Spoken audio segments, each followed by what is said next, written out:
जय महाराष्ट्र। पहिली गोष्ट, हा व्हिडिओ जास्तीत जास्त शेअर करा। भैया गायकवाड जिवंत आहे हे फेक रुमर्स आहे, फेक रील्स येत आहे की त्याचा येवला जाताना ऍक्सिडेंट झाला आणि तो या जगात नाही राहिला।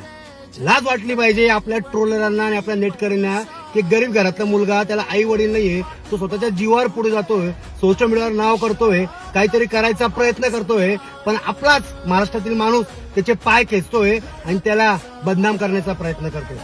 एक 16-17 वर्षाचा मुलगा आहे, त्याला पुढे जाऊ द्या ना, तुम्ही त्याला खेचता काय? आणि तो जिवंत आहे हे तुम्ही गोष्ट लक्षात घ्या। तुम्ही त्याला घाण कॉमेंट्स करतात, त्याच्या आई वडिलांना बोलतात, त्याला वाटेल ते बोलताय, पण तुम्हाला हात जोडून विनंती आहे, तो मुलगा जिवंत आहे, त्याला काही झालेलं नाहीये। आणि मेन गोष्ट, त्याला पुढे जाऊ द्या, त्याचे पाय खिचू नका। तुम्ही तसे सूरज चव्हाणचे पाय खेचले होते, तसेच तुम्ही भैया गायकवाडचे पाय खेचताय, असं करू नका। तुम्हाला ट्रोल करायचं तर पूर्ण दुनिया ट्रोल करायला पडलेली आहे, गरीबाच्या पोराला ट्रोल करू नका। त्याच्याविषयी वाईट कॉमेंट्स आणि वाईट रील्स या टाकू नका आणि फेक अफवा या पसरवू नका, हीच तुम्हाला हात जोडून विनंती आहे।